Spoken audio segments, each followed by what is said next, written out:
শ্রীলঙ্কা দক্ষিণ এশিয়ার একটি দ্বীপ রাষ্ট্র। এর সরকারি নাম গণতান্ত্রিক সমাজতান্ত্রিক প্রজাতন্ত্রী শ্রীলঙ্কা।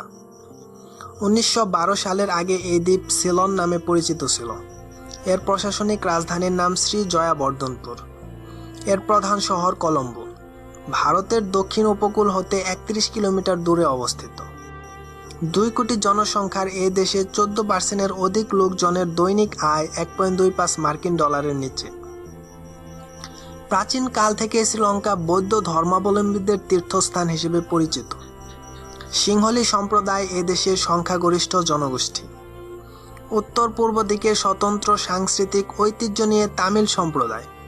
দেশের সর্ববৃহৎ সংখ্যালঘু সম্প্রদায় হচ্ছে তামিল সম্প্রদায়। শ্রীলঙ্কা চা, কফি, নারিকেল, রাবার উৎপাদন ও রপ্তানিতে বিখ্যাত।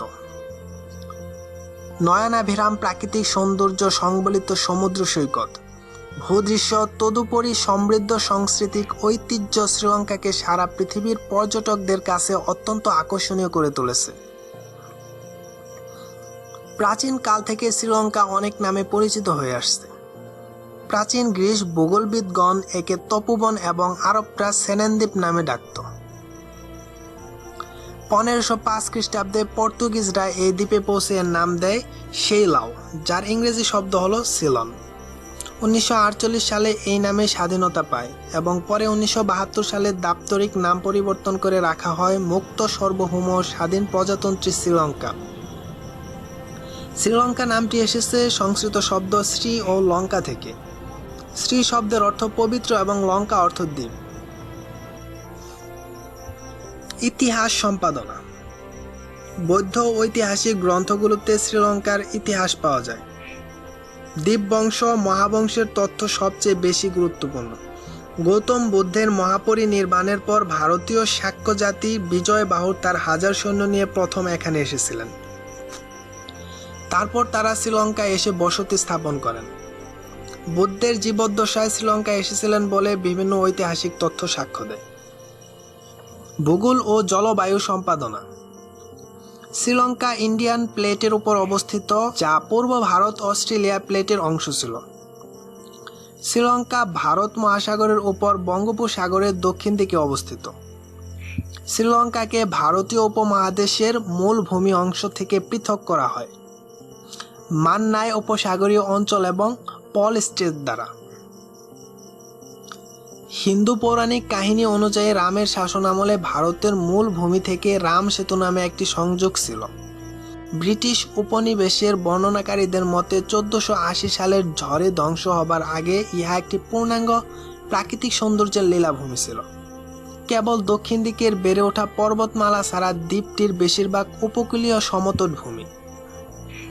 শ্রীলঙ্কায় 103টি নদী রয়েছে।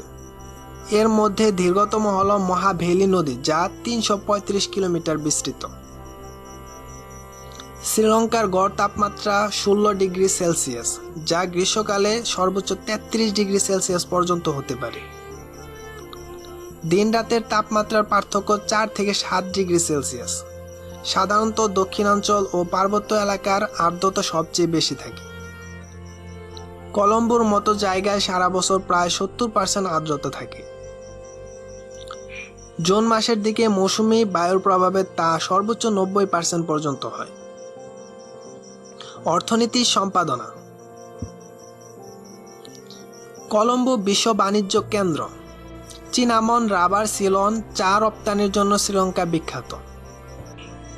ইংরেজ শাসনামলের সময় স্থাপিত আধুনিক সমুদ্র বন্দর এই দ্বীপ দেশটিতে বাণিজ্যিক কেন্দ্র হিসেবে গড়ে তুলেছে।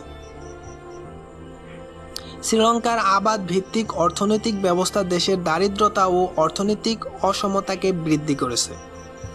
1948 থেকে 1977 সাল পর্যন্ত সমাজতান্ত্রিকতা সরকারের অর্থনীতিকে মারাত্মক প্রভাবিত করেছে। সে সময় ঔপনিবেশিক চাষাবাদ ভেঙে পৃথক করা হয়েছে এবং শিল্প কলকারখানাকে জাতীয়করণ করা হয়। যখন জীবনযাত্রার মান ও সাক্ষরতার হার উল্লেখযোগ্যভাবে বেড়েছে, তখন নিম্ন উৎপাদন হার ও কম বৈদেশিক বিনিয়োগের কারণে অর্থনৈতিক প্রবৃদ্ধি অর্জন ব্যাহত হয়েছে। 2003 সালে কলম্বো স্টক এক্সচেঞ্জ বিশ্ব সর্বোচ্চ উৎপাদনশীল হিসেবে নিজেদের প্রমাণ করায় এবং দক্ষিণ এশিয়ার সর্বোচ্চ মাথাপিছু আয়ের দেশ হল শ্রীলঙ্কা। রাজনীতি।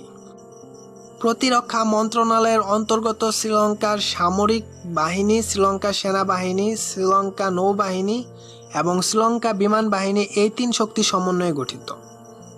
এখন পর্যন্ত দেশটিতে কখনোই সামরিক শাসন জারি হয়নি। স্বেচ্ছায় যোগদান করা 2,30,000 জন সক্রিয় সামরিক সদস্য রয়েছে। সিংহলি এবং তামিল শ্রীলঙ্কার রাষ্ট্রীয় ভাষা।